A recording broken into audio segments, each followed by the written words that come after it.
Hello and welcome to today's video where we're going to cover the career of Score, a inductee into my Discord's Hall of Fame for LOL Esports in the third class.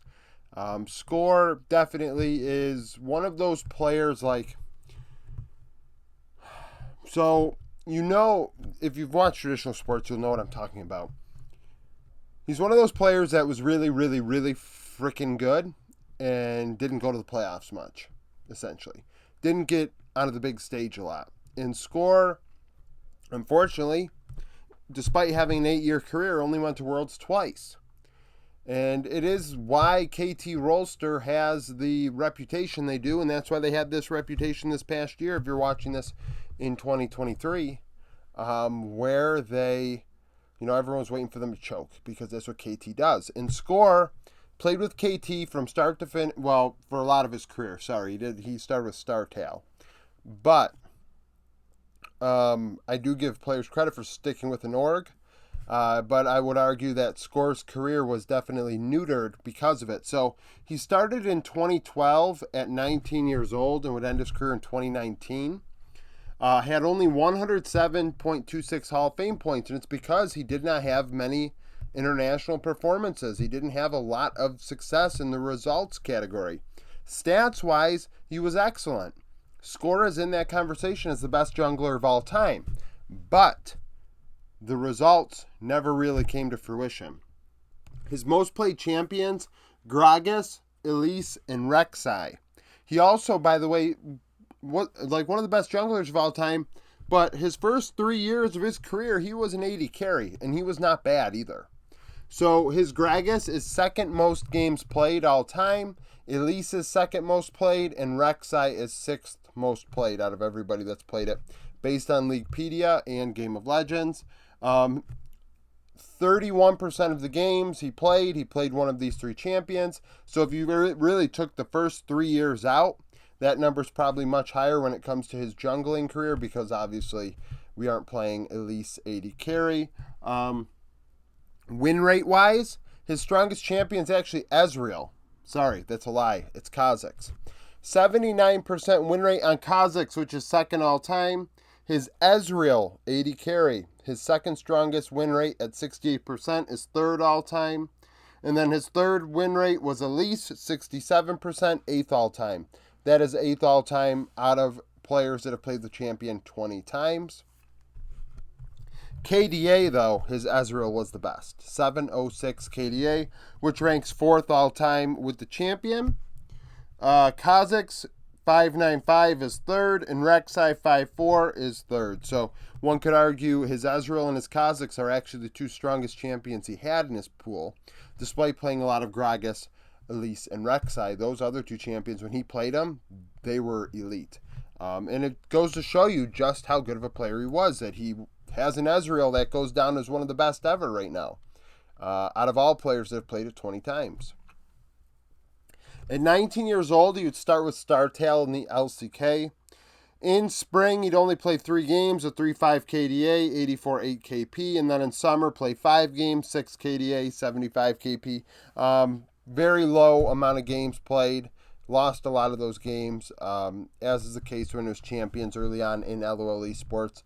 Things were a little messy. He had only 1.62 Hall of Fame points, but technically did start his career outside of KT. He would join KT and play for the Bullets, so it was KT Bullets, KT Arrows in 2013.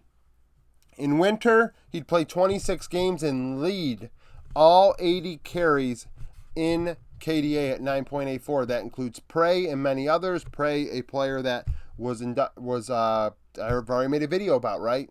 Like, Score was very good.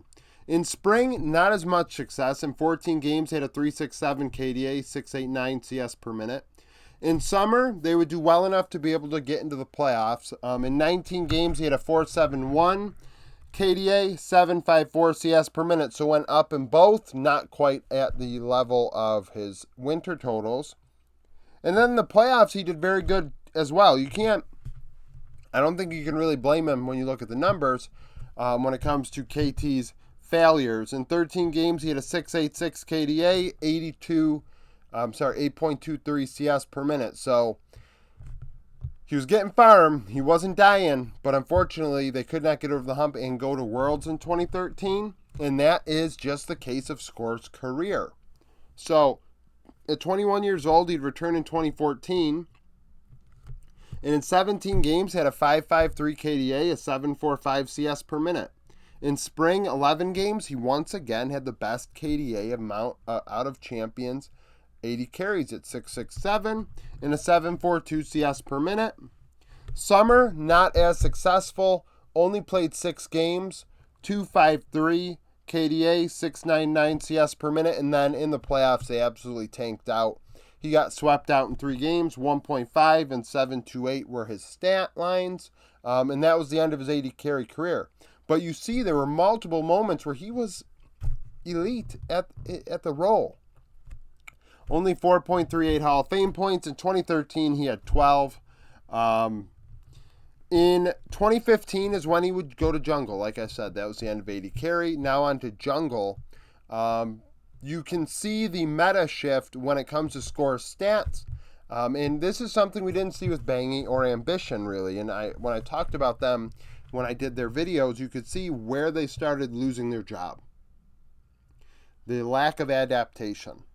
Where Score, you can see as the meta's changed and Score still stayed elite, that he was multifaceted. He was not one-dimensional by any means.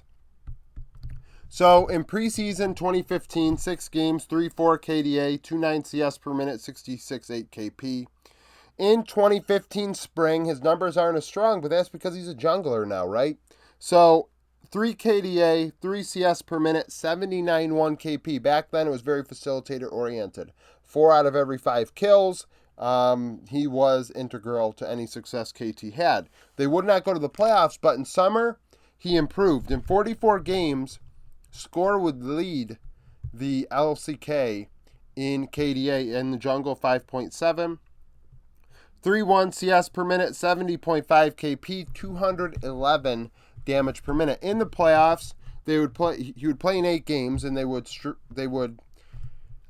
get knocked out of the playoffs, but still have a chance in regionals. But in 8 games, had a 2.4 KDA, 2.9 CS per minute, 65.5 KP. So numbers not nearly as good as he had in summer. KDA cut in half, KP down 5%, 181 damage per minute, which was 12.6% of the team's damage and under 18% of the gold.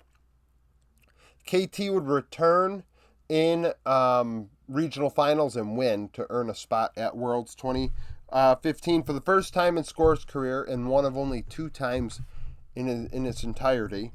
In 4 games, he had a 3.5 KDA, 3.5 CS per minute, 74.2 KP, so stepping it up, 213 damage per minute. At Worlds 2015, they would play in 10 games. Score had a 4.7 KDA, which was 3rd in the tournament amongst junglers. 3.4 CS per minute was 1st. 68.6 KP, 228 damage per minute, 13.8% of the team's damage, and 17.9% of the team's gold. He'd have nearly 33 Hall of Fame points that year. It's unfortunate. I can't really mention it enough, and I think people will also agree with me that Score's career is definitely mired by that failure in the end, right? The inability to get over the hump that happens so often in his tenure. So that's the first half of his career. Now into the second half. Okay, so 2016. At 23 years old, so also started a little later. We've been going over some 80 carries, started their career 16, 17 years old. Pawn even in mid lane, and then you look at Score. He started at 21. So with KT in 2016, he would be on the second All-Pro team for me in spring. So 43 games, 4.6 KDA was 3rd, 4.5 CS per minute. So his farm went up nearly a full CS. 73.8 KP was 3rd, 369 damage per minute was 3rd. So damage per minute went up quite a bit. 18.8 damage share, 3rd also. So he went from that 12-13% up to 18-19%, showing carry-oriented potential. 20.2 gold share. However, in the playoffs, they would suck. 3 games, 1.5 KDA, 5.5 CS per minute, 60.8 KP. Took that carry-oriented look to the fullest, farming way more than he was and not nearly as involved. 407 damage per minute, 18.8 gold share, 18.8 damage share, 21.5 gold share. Summer, 44 games, had the best KDA amongst junglers at 7. 4.6 CS per minute, 73.9 KP, had the second most DPM, 365. Second most damage share, 17.8, and also second most gold share at 20.3. So, one of the best junglers, once again, stats-wise. I mean, Score was an excellent player. I don't think it can be mentioned more. In the playoffs, though, they would lose in the end. In 13 games, he had a 6.2 KDA, 4.7 CS per minute, so it certainly wasn't his fault. 75.4 KP, so 3 out of every 4 kills. 405 damage per minute, 17.1 damage share, 20.1 gold share. Regional finals, once again, Score not getting it quite where he needs to. Handful of games, 2.5 KDA, 5.1 CS per minute, 82.9 KP, 447 damage per minute, 24.5% of the share. So let me rephrase, Score tried very hard. I mean, you're looking at a third tier carry damage share there, where junglers usually are much lower. We see 18%, 19% or so here, and hell, in the previous meta, 12 or 13. So to be up by 25, can't really say it was his fault. 21.4 gold share, not going to Worlds, only 12.06 Hall of Fame points. 2017, a similar story. 44 games, 4.6 KDA, second. 4.9 CS per minute, 69.2 KP, also second. 331 damage per minute, second. 15.6 damage share, so dropped 3%. We're seeing a meta shift. 19.9 gold share, third amongst junglers. He was on the third All-Pro team for this split. In 9 games in the playoffs, 3.7 KDA, 4.7 CS per minute, 78.6 KP, so 4 out of every 5 kills. 303 damage per minute, 15% of the damage share, 19.4% of the gold share. 2017 summer, he returns and is the best jungler in the region.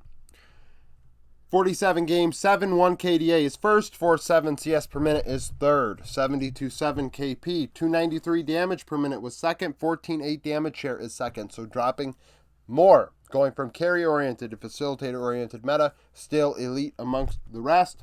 19.1 gold share, more resources than any other jungler relative to his role. But in the playoffs, they would struggle, as was the case. So 5 games, 3.2 KDA, 4.2 CS per minute, which is the lowest since 2015 for him. So in 2 years, he hadn't been below 4.5 CS. 74.6 KP, 201 damage per minute. So the damage per minute dropped significantly. 11.2% of the damage share and 18.2% of the gold share. Regional finals, knocked out, 0-3. 3.4 KDA, 4.3 CS per minute, 70.1 KP, 278 damage per minute, under 11% of the team's damage, and 17.7 gold share. So it's hard to really blame him as much, because if it becomes a facilitator-oriented meta, he just has to make things happen. So, I mean, you'd like 70.1 to be higher, but at the same time, other people got to deal more damage. 14.2 Hall of Fame points that year. So 2018 spring, Score played in 41 games, and he'd end up on the second All-Pro team. Had a 4.4 KDA, which was second in the region. 5.4 CS per minute, so the meta has shifted once more. 1 full CS per minute more. 76.1 KP. 186 damage per minute, which is 9.9%. So the CSs went up, but the share still the same when it comes to affecting fights with damage. 17.6 gold share, third. In the playoffs, his numbers stayed very similar to what they were during the split, but couldn't win. 5 games, 4.6 KDA, 5.2 CS per minute, 77.5 KP. 209 damage per minute, 12.5% of the share, 17.6% of the gold share. 2018 summer was the only split that Score won. In 36 games, KT would win the regular season split. 3.7 KDA, 5.2 CS per minute, 70.4 KP, was second in the region in damage per minute at 222, 12.1% of the damage share, and third in the region at 18.1 gold share. In the playoffs, they would win, so they would be able to secure a world slot for the second time in Score's career at 25 years old. In 5 games, had a 4.3 KDA, 5.4 CS per minute, 72.6 KP. 252 damage per minute, 14.8 damage share. So that is the highest it had been for him in about a year. 18.5% of the gold, also something that hadn't been happening in a year. So they say, well, you're not facilitator anymore. We're putting this on Score's shoulders. He gets them into Worlds. At 2018 Worlds, in 11 games, Score had a 5 KDA, 5.1 CS per minute, 76.7 KP, which was first amongst junglers at that event. 237 damage per minute, 15.2% of the team's damage, and 18.5% of the gold. Not getting over the hump and winning, but still had 26.68 Hall of Fame points. Now, that would have been a great time to end his career. 2019 was rough. So KT actually did so poorly in spring, they nearly got relegated. So in 28 games, so by this point he's starting to split time, had a 2.7 KDA, 4.8 CS per minute, 73.8 KP, which was third amongst junglers in the LCK. 223 damage per minute, 14% of the damage share, 18% of the gold share. He would come in clutch during promos to ensure that KT did not get kicked out of the LCK. In 2 games, he had a 14 KDA, 5.2 CS per minute, 81 KP, 207 damage per minute, 11.2 damage share, 18 gold share. 2019 summer, he'd end his career. In 35 games, he had a 2.6 KDA, 4.5 CS per minute, 68.9 KP, and it's clear these numbers are much lower than he'd been putting up for years. 196 damage per minute, 12.9 damage share, 17.4 gold share, 3.5 Hall of Fame points. Score is now the coach of Gen G. He also was formerly known as Joker early on in his career, so probably should have mentioned it in the beginning, but regardless. So a career mired by failure when it came to playoffs. And it's hard to, comment down below with your opinions on Score, whether, was he just kind of anchored down his whole career? Why did he stay with KT and not leave? If you think he's the best jungler of all time, comment that down below. If you liked the video, like it, subscribe to the channel for daily League of Legends content, follow me on Twitter, join the Discord, become a YouTube supporter, and hope to see you again tomorrow.